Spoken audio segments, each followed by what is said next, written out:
3등급 학생이 서울대를 합격했다.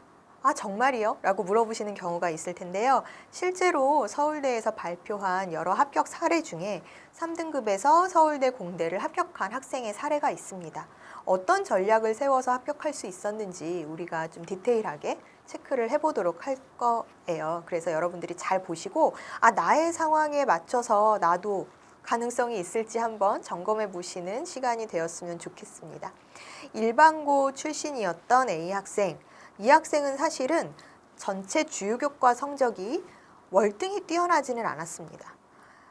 전학년 평균으로 보면은요, 국어가 2.8등급, 영어가 3.3등급, 수학은 2등급으로 최상위 대학을 지원하기에는 좀 불안정한 내신 성적이었었던 것이죠.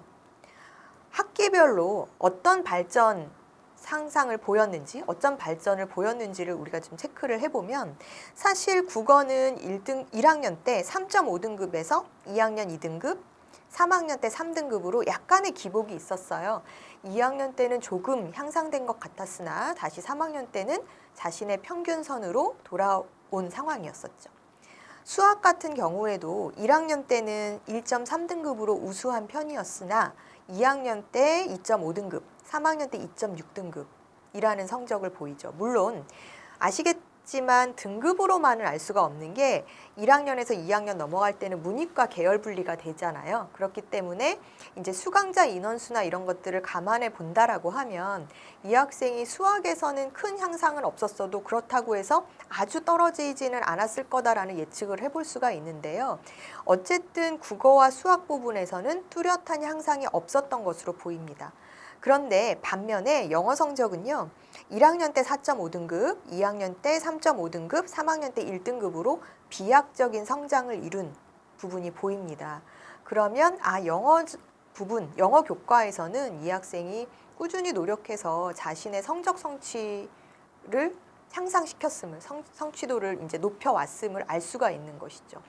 하지만 전체적인 주요 교과에서 보면은 뚜렷한 학업적인 성장이 있었다라고 보기는 좀 어렵죠. 영어 한 교과만 있었고 국어 수학은 비슷비슷한 상태. 그렇기 때문에 사실 학업 역량 측면에서는 약간의 불리함이 있었던 학생이라고 볼 수가 있어요. 그러면 이 학생이 도대체 어떻게 서울대를 합격할 수 있었을까 궁금해지죠. 다른 비교과 활동이라든지 또 동아리, 세특 활동 이런 부분에서 자신의 진로와 연관된 뚜렷한 활동들이 다양하게 이루어졌다는 것을 학생부 기록을 통해서 확인할 수 있었습니다. 우리가 수상, 세특, 봉사, 동아리 등으로 나누어서 이야기를 좀 해보려고 하는데 이 학생 같은 경우에는 진로가 건설 환경, 도시공학 이런 쪽으로 1학년 때부터 뚜렷한 자기 목표가 있었다라는 것이 진로 희망을 통해서 보여졌어요. 따라서 학생은 자신의 진로와 연관된 주제로 각 교과의 수행평가라든지 탐구 활동에 주력했었습니다. 예를 들면 도시계획 수립에 필요한 요건이 무엇일지, 그리고 미래 도시인구 추정을 해보는 과정에서 선행 논문의 연구 방법이나 하는 것들을 좀 자신이 근거로 이렇게 수용해서 자신의 연구를 좀 구체화할 수 있게끔 노력을 해왔었고요. 또 최근에 있었던 경주나 포항 지진 사건을 토대로 우리 지역, 우리 학교 주변에 원자력 발전소, 원전이 있는데 이런 문제, 사회적으로 민감하게 얘기되는 쟁점들은 무엇이고 또 실제적으로 원자력 발전소의 해체 또는 방사능 폐기물에 대한 문제들도 시사적인 관점을 가지고 또 과학적인 근거를 가지고 좀 심화된 탐구를 하기 위해서 노력을 했었던 점이 수행평가 기록에 보이고 있어요. 또 주제 탐구 보고서나 발표 활동들이 이런 식으로 본인의 진로와 연관된 것들로 일맥상통하는 부분들이 좀 많았었던 걸로 보이죠. 따라서 세특에서는 이런 결과, 어떤 주제에 대해서 이 아이가 이런 발표를 했다, 이런 수행 보고서를 냈다라는 부분이 있었고 여기에 대한, 그러니까 이 주제에 대한 탐구 과정에 대해서는 자기소개서에서 구체적인 그 과정을 이 학생이 기술을 했었던 것으로 보입니다. 따라서 자신의 어떤 꿈, 진로인 도시공학이나 도시설계 이런 측면하고 연관시켜서 이렇게 주제 탐구에 대한 진로와 연관된 심화 활동이 있었고 또 이 과정에서 본인이 자신의 진로랑 연관된 독서 활동을 꾸준히 했었다라는 것이 학생부의 독서 활동 기록란을 보면은 나와 있어요. 관련 분야의 전문적인 지식이 담긴 심도 있는 책이 아니었지만 그래도 본인의 관심을 드러낼 수 있는 책들을 꾸준하게 다양하게 읽었었고요. 그런 부분이 독서 활동 기록으로 남아 있었죠. 여러분들 아시겠지만 서울대는 자기소개서 4번 항목에서 독서 활동을 물어보고 있잖아요. 이 학생의 학생부에 기록됐었던 이런 다양하고 꾸준한 진로와 관련 독서 활동 중에서 본인이 의미 있게 읽었었던 책들을 어떻게 나에게 의미가 있었는지에 초점을 맞춰서 자기소개서에 기술을 했었던 것으로 보입니다. 그렇기 때문에 학생이 진로와의 어떤 연관성, 전공 적합성 부분에서는 그래도 뚜렷한 의미를 가진 학생부와 자기소개서를 작성할 수 있었구나. 그리고 이 부분이 중요했었구나라는 평가를 우리가 할 수 있었다라는 것이죠. 이 외에도 이제 수상 부분으로 넘어가면은요, 사실은 이 학생이 수상 실적이 그렇게 풍부하거나 다양하지는 않았습니다. 전체 1학년, 2학년, 3학년 1학기까지 했을 때 총 4개에서 5개 정도의 수상 실적이 있었는데요. 지금 현재 고등학교 1학년 학생들은 사실은 학생부 기록 분량이 축소되면서 한 학기에 1개의 수상만 기록할 수가 있죠. 그렇기 때문에 3학년 1학기까지 놓고 본다면 총 5개의 수상 실적을 낼 수가 있는데 사실 학종 지원하는 학생들에게는 양적으로 뭔가 편차가 생길 수는 이제 없을 것 같아요. 그렇기 때문에 지금 A 학생의 사례에 더 주목하셔야 될 것 같은데요. 질적인 차이가 얼만큼 유의미한 결과를 만들어내는가 이 부분을 보여주는 사례라고 볼 수 있죠. 이 학생은 수상이 많지는 않았지만 그래도 꾸준하게 일관된 대회에 이제 도전해서 상의 퀄리티를 좀 높여갔었던, 그러니까 처음에는 장려상을 과학탐구대회에서 받았었고 그 다음에 나가서는 은상을 수상하게 됩니다. 그래서 동일하게 어떤 일관성을 가지고 해마다 도전해서 상의 성취를 높여갔었다라는 점에서 발전 가능성도 보이고 또 진로와의 연관성도 보인다라고 볼 수가 있겠죠. 역시 양보다 질이 중요했구나라는 것을 보여주는 사례 이렇게 보시면 될 것 같습니다.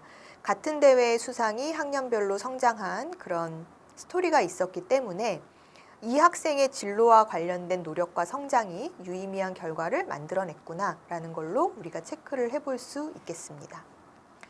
수시 지원을 앞두고 현재 학생들은 나의 학생부가 어느 대학, 학과선에 지원 가능한 또 유리한 학생부인지 고민하게 됩니다. 지금 우리가 같이 살펴본 것처럼 여러분들도 학업 역량을 체크할 때 나에게 미진한 부분 또는 내가 좀 장점이나 강점으로 어필할 수 있는 부분은 어떤 것일지를 확인하실 수 있을 것 같은데요. 만약에 내가 좀 미흡한 부분이 있었다라고 하면 그 부분은 자기소개서 내용으로 보완하는 전략을 세우셔야 되겠죠.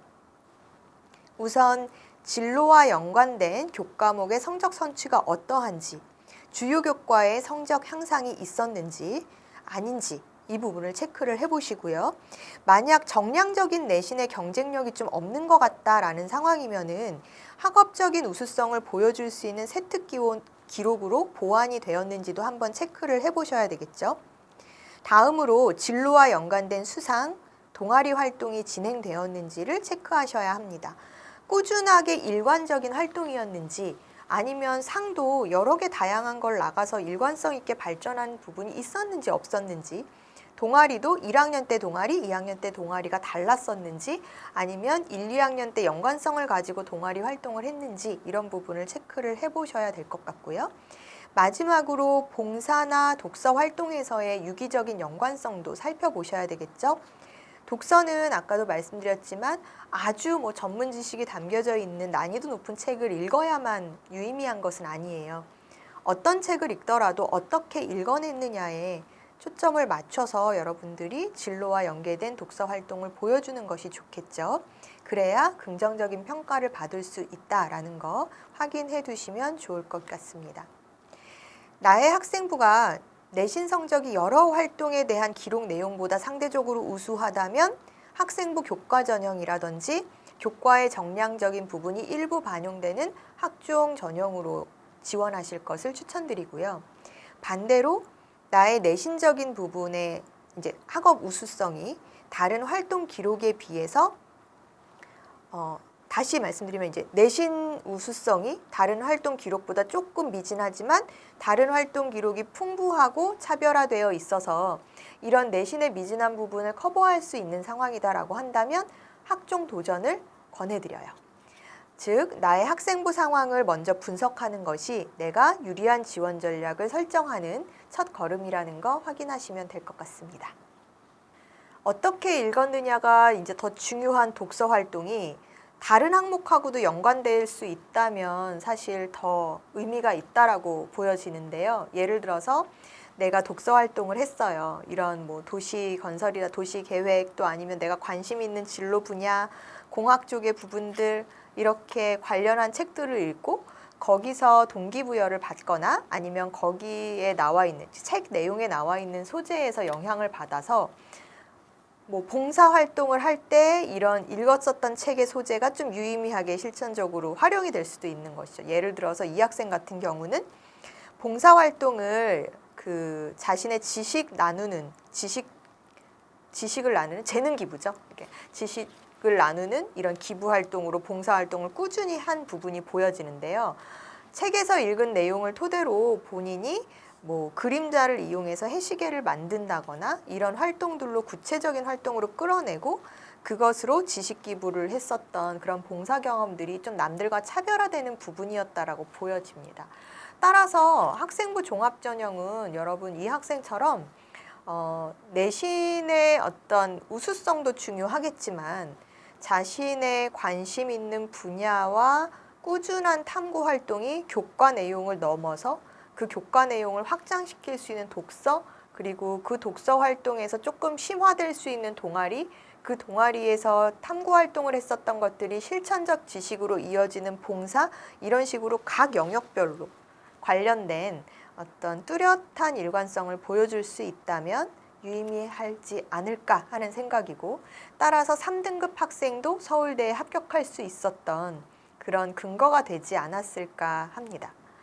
여러분들이 지금 이제 학생의 사례를 통해서 와, 나도 그러면은 한번 도전해 볼까 하는 생각을 가지는 1, 2학년들이 있을 것 같은데, 네, 얼마든지 노력하냐에 따라서, 어떻게 노력하냐에 따라서 1, 2년 뒤에 나의 상황은 많이 달라질 수도 있을 거라는 생각이 들어요.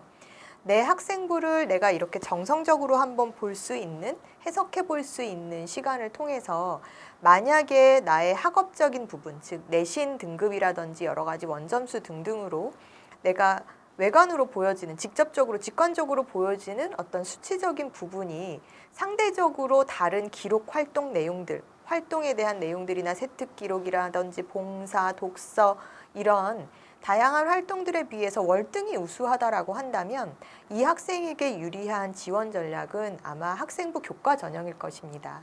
또는 학생부의 정량적인 요소가 반영되는 학생부 종합 전형도 유리할 수 있겠죠. 하지만 반대로 어떤 학업적인, 정량적인 측면의 우수성보다는 상대적으로 다양한 교과 활동이라든지 세특에 기록되어 있는 탐구 활동, 발표 활동, 동아리 활동, 봉사, 독서 이런 부분들이 다른 학생들과는 차별화될 수 있도록 질적으로 뭔가 차이가 보여지면서 내가 꾸준히 3년간 노력했었던 성장, 성취가 보여지는 학생부라고 한다면 이 학생은 학생부 종합전형으로 도전하는 것이 유리할 수 있습니다. 따라서 내 학생부가 양적인 측면도 중요하지만 질적으로 얼마나 차별화될 수 있는지도 여러분들이 체크를 해보셔야 될 것 같아요. 자, 얼마 남지 않은 수시 지원 또는 지금 1, 2학년 학생들에게는 이제 수시를 목표로 준비해야 되는 시간들이 남아 있는데요. 나의 학생부가 어떤 전형에 유리할지는 스스로 내 학생부의 정량적이고 정성적인 부분을 한번 점검해 보면서 구체화될 수 있다는 점 말씀드립니다.